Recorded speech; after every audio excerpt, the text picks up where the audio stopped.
there, gorgeous souls. Welcome back to my channel. And if you're new here, welcome. My name is Barbara, and in this channel, you may expect self-development, spirituality, so much more. And today I'm going to make an interview with that Lucie. Lucie is an expert in relationships, and she's a coach, not only in English, but also in French and Japanese. Yes, that's right. Oh my God. Lucie, you are a woman of the world, a cosmopolitan person. Introduce yourself, please. Thank you so much for inviting me. It's such a pleasure to be here with you. So I'm a dating and relationship coach, as you said, in English, French, and Japanese, just to reach the whole world, because English is so popular and French as well. Japanese not as much, but why not? And if you want to check out my channel, I would love to assist you if you're having some issues with that. Create a beautiful, everlasting love. Oh, by the way, you can see the links to her channel here in the description below, okay? Lucie, let's talk about today. What are the most important things to keep a relationship? What are those secret ingredients to keep the flame of love burning? Well, I think before you love another person is to make sure that you're really deeply in love with yourself, because I've noticed within me as well and within everybody, you just expect the other person to fulfill your emptiness within you, and you first need to give yourself all the love that you can and enjoy the moment, be very peaceful. And by having all of these beautiful things, then you can just spread all your love to your partner and just enjoy all those moments, be in a peaceful state. That's just the number one thing. And it's actually the biggest issue I see out there. Don't you think, Barbara? I totally agree with you. Before, the most important relationship you will ever have is the one that you have with yourself. You are going to be with yourself for eternity. Your partners can come and go, but you are always with yourself. And not only that, you will attract the kind of partner that is the right for you if you love yourself deeply. So let's go back to the subject first. Okay, first, before you have a relationship and how to keep it, how do you attract love? What is this secret recipe for you, Lucie? Well, in addition to that, if you're a woman or if you're a man, just make sure to be in your feminine or masculine energy and show off your beautiful self within and within and outside. Of course, I think that's really important. And just look at the other person and just appreciate them for exactly who they are. Because I've noticed as well, people just look at the flaws in other people. And they're like, I just wish they they were like that. But everybody's flawed, and you have to, I'm flawed. I mean, Barbara, you're a beautiful person, but I'm sure you have flaws. Oh, yeah. Oh, I'm sure. You can ask all my exes. They have a great list of all my flaws. Oh, for sure. Actually, I have maybe one of them is watching my videos now, and he can write the list here below. That would be lovely. It will be amazing. But then just appreciate them for what it is. I just wanted to mention appreciation and accepting the other person is actually the key. A beautiful relationship. And if you're a woman watching this, that's actually what creates an everlasting love. If you just share your gratitude and appreciation with the person. Yeah, if I give my best and you give your best, there's no way that it can go wrong. Just have to show up with your best. I don't think love should be a fight every day. You don't have to search for the flaws in your other half. First of all, let's rephrase this. There is no other half, because you are not a half. You are full by yourself. You don't have to search for the other half or your better half. Absolutely not. You have to be full for yourself and be shoulder by shoulder there, building a life together. Absolutely. Not search for flaws, because nobody's perfect. You are not perfect. I'm not. He's not. And A is not. B is not. Z is not. So if you're searching for the person that is absolutely perfect, you will never find. You will never find. If you make a list of all the things that you want this person to be, you have to develop yourself these traits in you in order to be a match for what you are searching. That's for sure. I totally agree. That reminds me, I used to have people who told me, like, you have to write this big list, brown eyes, this eyes, like color, like a hair.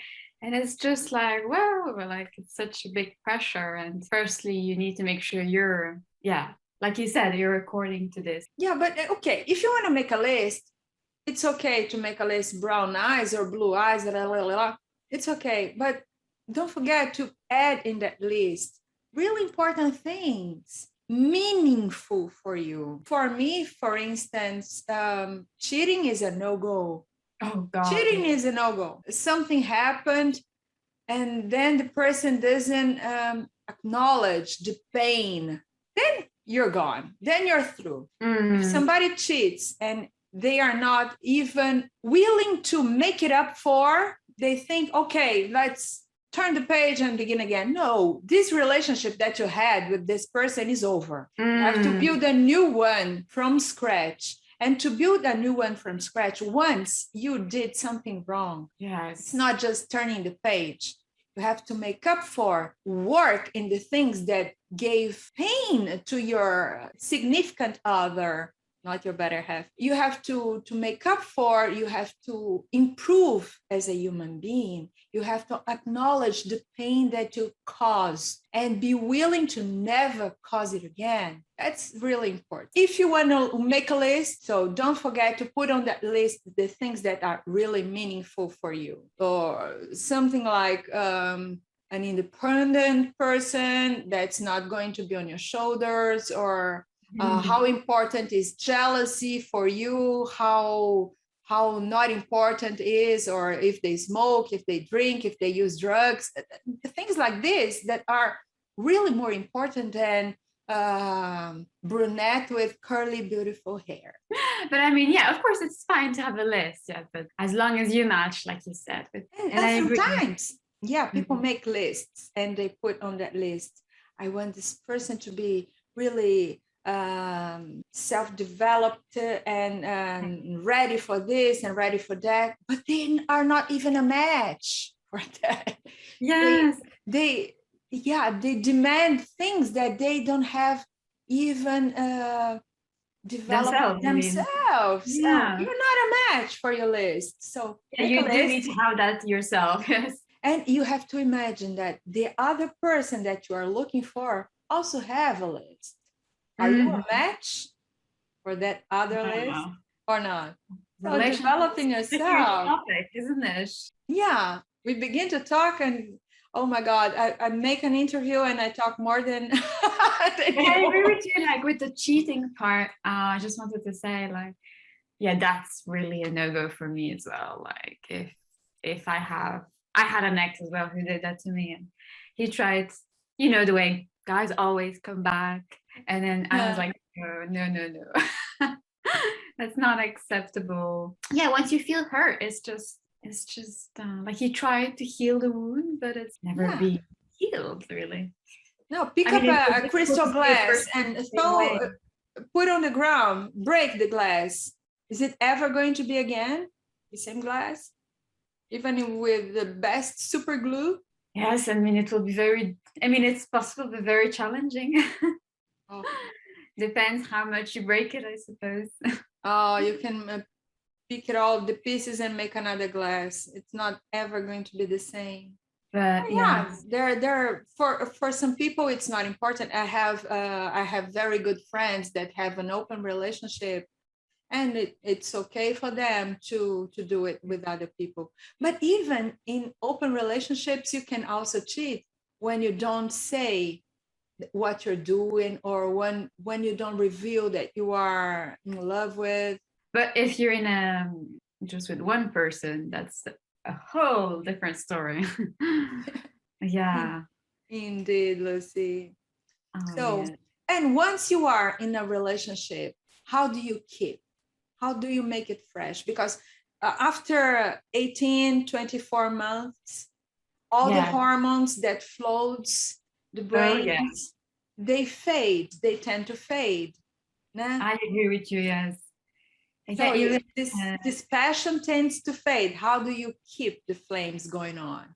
even with sexuality as well, that starts to fade. I mean, I remember with my ex as well, like it started to fade in all the different aspects. So it's really important to, you have to put in the work and make sure with sex life as well, just to make sure you don't forget about it, because that is one of the main reasons why divorces happen, is because people just forget about it. But it's so important. So make sure to have sex.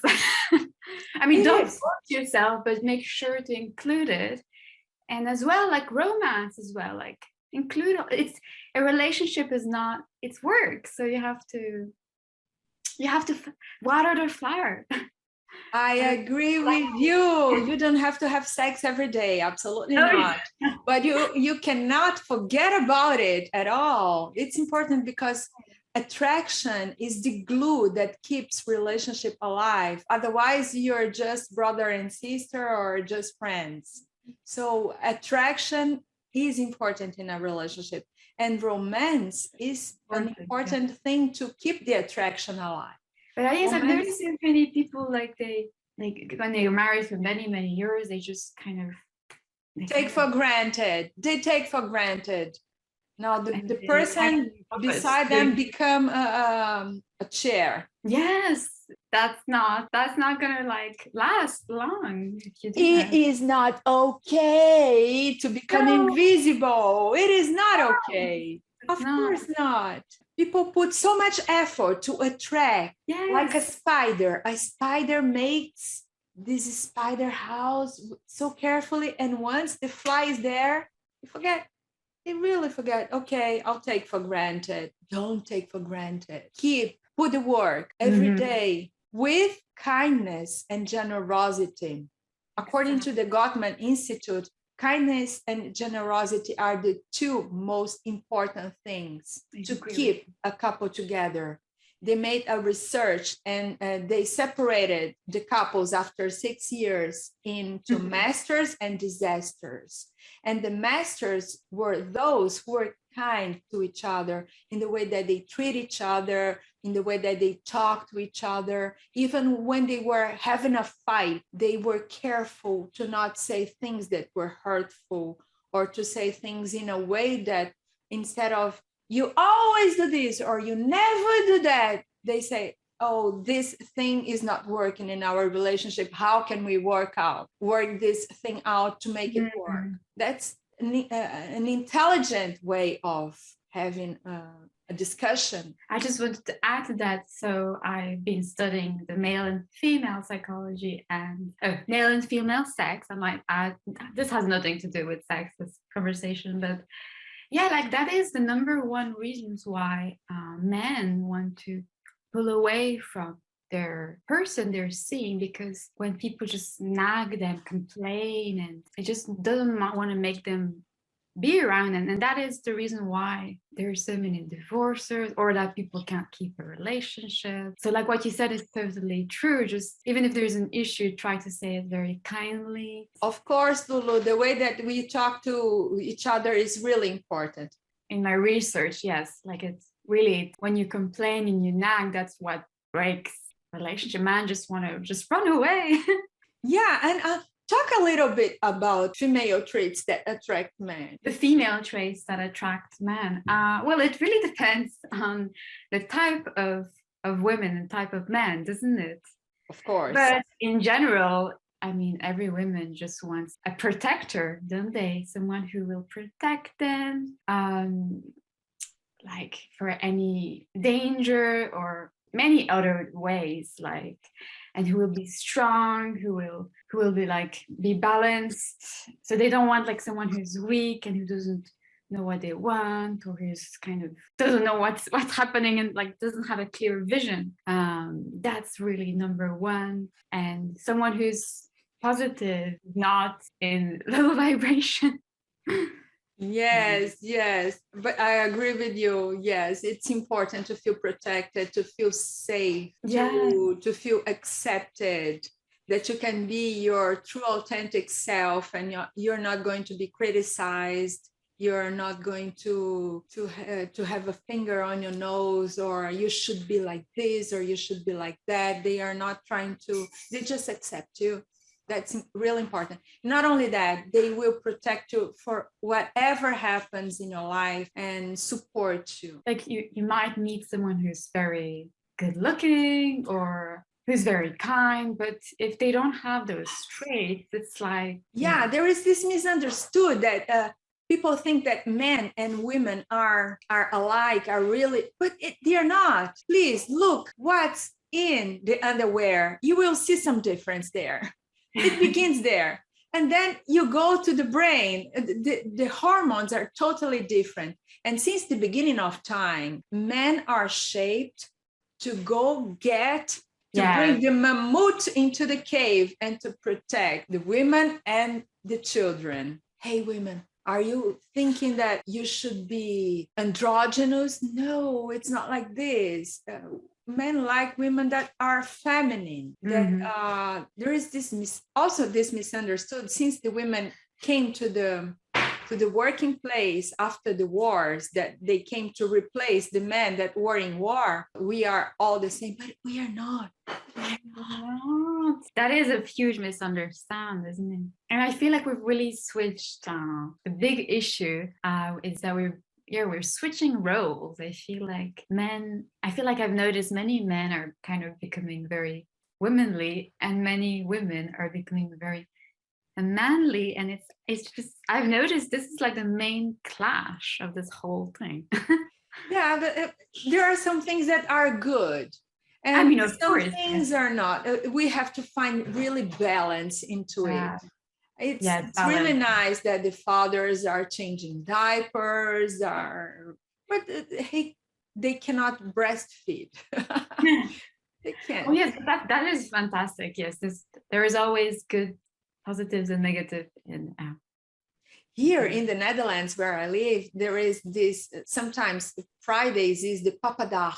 It means the day from the father, where the fathers take the day off from work to take care of the children, so the women can work or can do their things. It's a papadag. It's really useful. And it's important that the father is, sorry? Every week? Every week.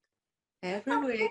Nice. It's not every man, but it's really something popular here in the Netherlands, the papadag. That is really great that they do that. And I've noticed as well this has, like, when someone gets pregnant, because my brother they have a baby and they live in the Netherlands, and they have someone that helps them with their baby and stuff. I feel like the government in the Netherlands is very caring towards all of this. Yeah, they help. They send somebody to teach how to deal with it. And the man can also stay some days at home with the kids. It's fantastic. To make a good bond with the baby that came. It's nice.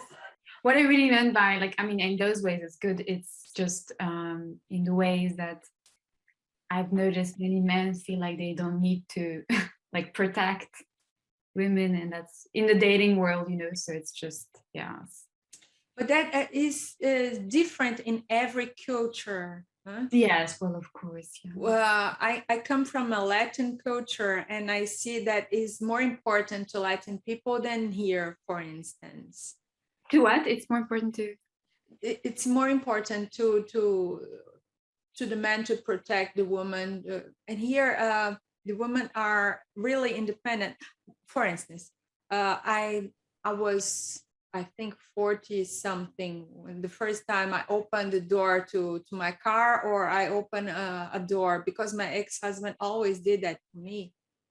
always did. And then I moved to the Netherlands. If a woman is carrying heavy boobs and the man offers to help, she think, hey, what you're doing? I have legs, I have arms. So it's cultural. It's cultural. How is it in France and how is it in Japan? It's quite similar to where you are, but not as much. Like women, not as much, but it's getting a little bit closer to the Netherlands, more like Latin American. Yeah, but French women are really, really feminine. Huh?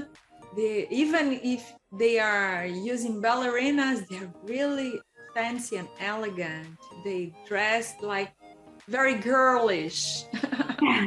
And oh well, and in Japan it's like the girliest place I can think of. Okay. And the men are like the really, really manly there. I think it's actually, I was doing research and I think it's a country where the men are the manliest and the women are the womanliest, if you can say that. Okay. Yeah. But right now I'm actually living in Ireland, in Europe. And I mean, it's just, I like to dress really nice and wear heels and stuff like this. And when I go outside, like just everybody just stares and makes like that nobody dresses like you dress like feminine. And I was like, what? I was very surprised. Like it's. You lived in Dublin, huh? In Dublin, we walk a lot when we are there, and high heels are not so handy. I still do it. Like I'm not gonna change who I am, but everybody just stares. Yeah. Yeah. And what about in the Netherlands? Like how do? Oh,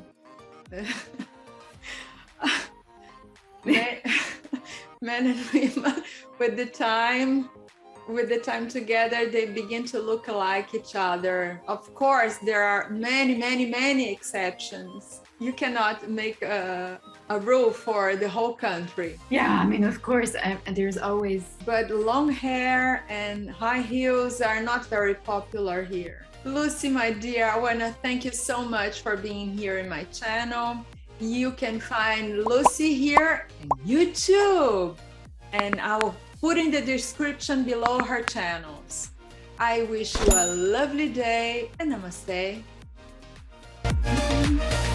Did it work? Yeah, it worked. I'll make a screenshot of it. Oh my god. Oh my gosh.